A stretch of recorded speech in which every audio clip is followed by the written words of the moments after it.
मित्रांनो, लाडकी बहीण योजनेच्या लाभार्थी महिलांच्या बँक खात्यामध्ये जानेवारी महिन्याचा हप्ता जमा होण्यास सुरुवात झालेली आहे आणि ह्या निवडक 12 जिल्ह्यांमध्ये म्हणजेच 12 जिल्ह्यांतील लाडक्या बहिणींच्या बँक खात्यामध्ये पैसे जमा होण्यास सुरुवात झालेली आहे आणि ह्याबाबत उपमुख्यमंत्री एकनाथ शिंदे यांनी नुकतीच पत्रकारांच्या प्रश्नांना उत्तरे देताना माहिती दिली आहे। मित्रांनो, ह्या व्हिडिओच्या माध्यमातून आपण त्या 12 जिल्ह्यांबाबत जाणून घेणार आहोत।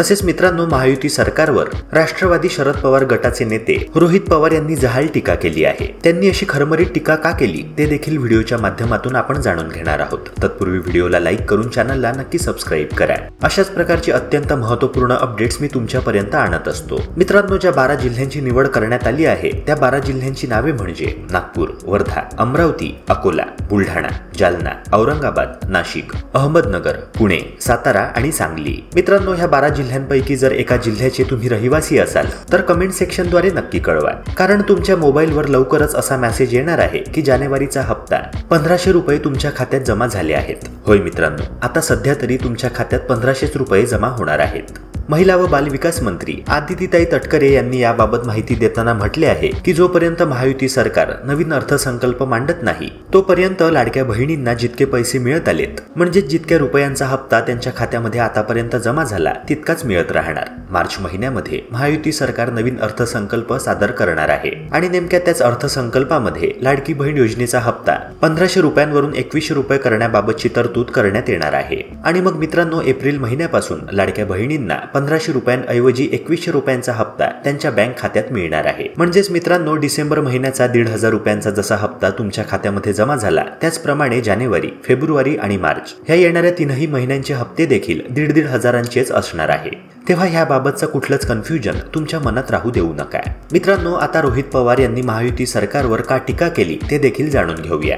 मित्रांनो, सध्या अशा बातम्या पुढे येत आहे की ज्या महिला शेतकऱ्यांना शेतकरी महासन्मान योजनेचा लाभ मिळतो आहे त्या शेतकरी महिलांना लाडकी बहीण योजनेचा लाभ देताना जितके पैसे त्यांना कृषी सन्मान योजनेद्वारे मिळत आहेत ते वजा करण्याचा विचार महायुती सरकार करत आहे आणि नेमक्या ह्याच मुद्द्यावरून महायुती सरकारच्या विरोधकांनी त्यांना घेरले आहे। रोहित पवार यांनी ट्विट करत ह्याबाबतचा आपला संताप नोंदवला आहे। ते म्हणाले की शेतकरी महासन्मान योजनेच्या लाभार्थी महिला शेतकऱ्यांना लाडकी बहीण योजनेचा लाभ देत असताना कृषी सन्मान योजनेचे पैसे वजा करण्याचा विचार सरकार करत असेल तर सरकारने अक्कल गहाण ठेवली आहे की काय, अशा प्रकारचा प्रश्न पडणे साहजिक आहे।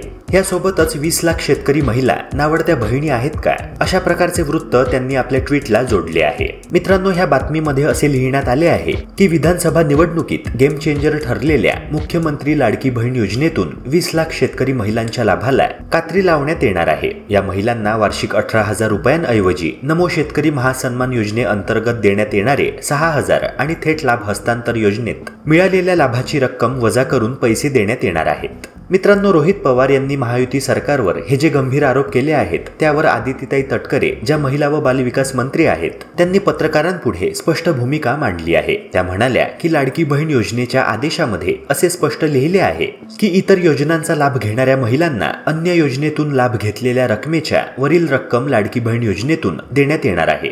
त्यासाठी आम्ही कृषी विभागाशी समन्वय साधून पुढील कार्यवाही करू। मित्रांनो, लाडकी बहीण योजनेचा लाभ घेणाऱ्या महिलांपैकी सर्वाधिक महिला ह्या शेतकरी महासन्मान योजनेच्या लाभार्थी आहेत। त्यामुळे या महिलांना लाडकी बहीण योजनेअंतर्गत जे वर्षाकाठी 18,000 रुपये मिळायचे, आता त्या पैशांना कात्री लागून 6,000 रुपये वजा केले जाणार आहे आणि त्यांना केवळ 12,000 रुपयेच वर्षाकाठी दिले जाणार, अशी बातमी पुढे आलेली आहे। मित्रांनो, ह्या प्रकरणावर तुमचे काय मत आहे कमेंट सेक्शनद्वारे नक्की कळवा। तसेच या व्हिडिओला लाईक करून चॅनलला नक्की सबस्क्राईब करा। भेटूया पुन्हा एका नव्या व्हिडिओसह।